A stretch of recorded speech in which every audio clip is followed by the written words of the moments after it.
Just wait. I'm gonna make a picture, right? Excuse me, can I just say something to all of you? Yeah?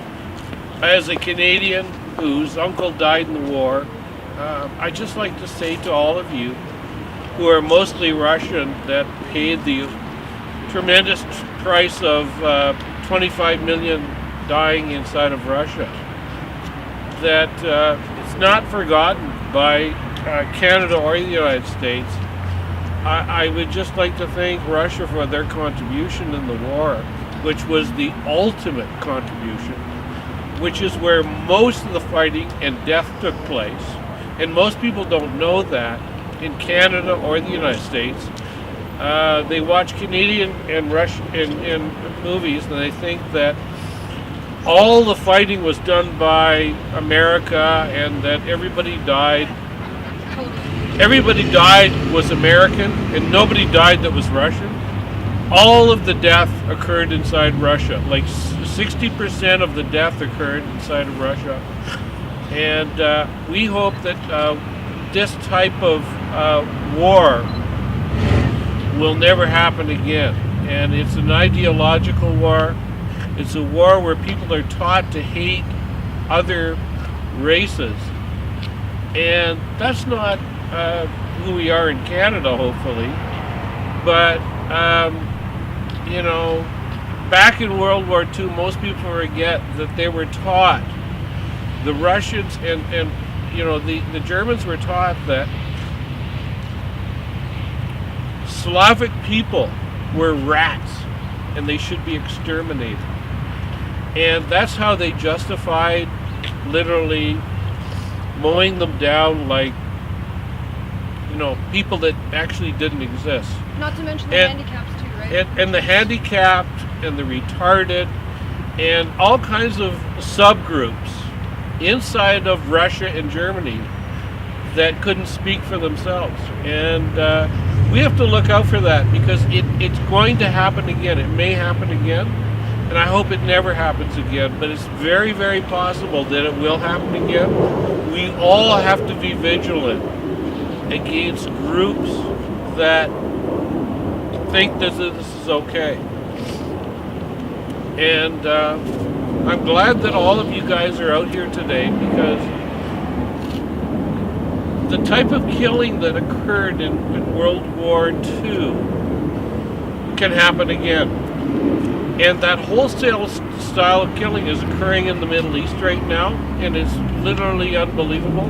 And I hope that you guys can all watch for the same type of progression of ideology inflicting itself on other people, and hopefully Canada's safe, but we have to protect against that everywhere. And the world is not becoming safer right now.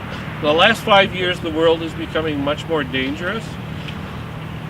There is a clash of ideologies that's taking place, and I hope we all can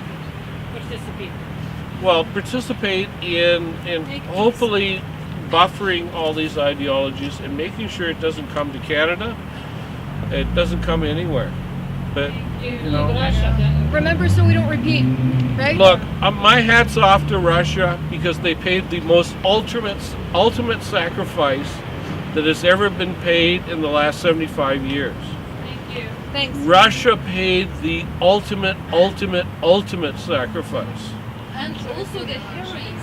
That's what really is all these victories. So, you know, most people don't understand Russia and their passion for Victory Day. And it's because 1/3 of their population was erased during the war. That's like America, waltzing into America and taking out 100 million people today. Most people don't understand that the war took place on Russian soil and that Russian citizens and Russian civilians paid the ultimate price. And it was a stunning erasure of Russian civilization that occurred, you know, between 1942 and 1945. And it was the most stunning 1941. Right? well, even 41, but you know, it was the most stunning erasure of a population that has ever occurred in modern history.